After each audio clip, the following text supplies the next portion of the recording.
കേസിൽ കോടതി വിധി വന്ന ഉടനെ തന്നെ താൻ രാജിവെക്കാൻ സന്നദ്ധനാണെന്ന് മുഖ്യമന്ത്രി ഉമ്മൻചാണ്ടി കോൺഗ്രസ് ഹൈക്കമാൻഡിനെയും കോൺഗ്രസ് നേതാക്കളെയും അറിയിച്ചു.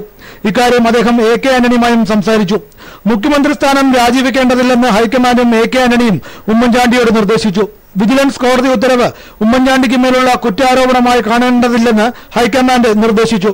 കോൺഗ്രസ് സംസ്ഥാന നേതൃത്വത്തെയും ഇക്കാര്യം ഹൈക്കമാൻഡ് അറിയിച്ചു. കേസിൽ പുനരന്വേഷണം നടത്തുന്നതിൽ തെറ്റില്ല. മുൻ അന്വേഷണവും ഉമ്മൻചാണ്ടിക്ക് എതിരല്ല. അതിനാൽ തന്നെ രാജിവെക്കേണ്ട കാര്യമില്ലെന്നായിരുന്നു ഹൈക്കമാൻഡ് നിലപാട്.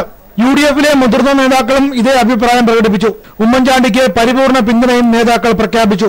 ഉമ്മൻചാണ്ടി ഇപ്പോൾ രാജിവെച്ചാൽ അത് UDF-ന്റെ കെട്ടുറപ്പിനെ ബാധിക്കുമെന്ന് KM മാണിയും PK കുഞ്ഞാലിക്കുട്ടിയും പറഞ്ഞു. പ്രതിപക്ഷ ആവശ്യത്തിന് മുന്നിൽ വഴങ്ങേണ്ടതില്ലെന്ന് UDF-ഉം കോൺഗ്രസും ഒറ്റക്കെട്ടായി തീരുമാനിച്ചതോടെയാണ് രാജിവെക്കാമെന്ന നിലപാടിൽ നിന്നും ഉമ്മൻചാണ്ടി പിന്മാറിയത്.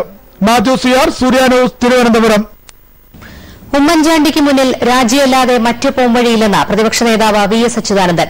വിജിലൻസ് കോടതി വിധി സ്വാഗതാർഹമാണെന്നും അദ്ദേഹം പറഞ്ഞു. ഉമ്മൻചാണ്ടിക്ക് പങ്കില്ലെന്ന വിജിലൻസ് ഡയറക്ടറുടെ അംഗീകാരത്തോടെ സമർപ്പിച്ച റിപ്പോർട്ടാണ് കോടതി തള്ളിയിരിക്കുന്നതെന്നും കോടതിയുടെ നിരീക്ഷണത്തിൽ അന്തിമവിധിയുടെ സ്വഭാവമുണ്ടെന്നും VS അച്യുതാനന്ദൻ പറഞ്ഞു. അത് സംബന്ധിച്ച് ഇന്നത്തെ വിജിലൻസ് സ്പെഷ്യൽ കോടതി വിധി സ്വാഗതാർഹമാണ്. എത്ര വൈകിയാലും എന്തൊക്കെ പ്രതിബന്ധങ്ങൾ ഉണ്ടായാലും സത്യം പുറത്തുവരുമെന്ന് ഞാൻ ആശിക്കുന്നു. രാജിയല്ലാതെ മറ്റൊരു പോംവഴിയും ഇല്ല.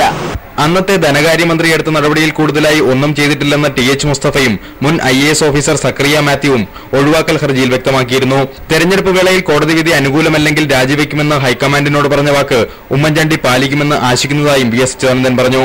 സൂര്യ ന്യൂസ്, തിരുവനന്തപുരം.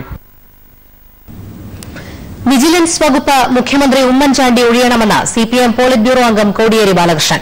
ഉമ്മൻചാണ്ടി കൈകാര്യം ചെയ്യുന്ന വകുപ്പ് തന്നെ അദ്ദേഹത്തിനെതിരെ അന്വേഷണം നടത്തുന്നത് ശരിയല്ലെന്ന് കോടിയേരി തിരുവനന്തപുരത്ത് വാർത്താസമ്മേളനത്തിൽ വ്യക്തമാക്കി. മുൻ സർക്കാരിന്റെ കാലത്ത് വിജിലൻസ് ഡയറക്ടറുടെ താൽക്കാലിക ചുമതല വഹിച്ചിരുന്ന ഡെസ്മണ്ട് നെറ്റോ ഭരണം മാറുമെന്ന് മനസ്സിലാക്കി തട്ടിക്കൂട്ടി തയ്യാറാക്കിയ റിപ്പോർട്ടാണ് കോടതിയിൽ സമർപ്പിച്ചത്.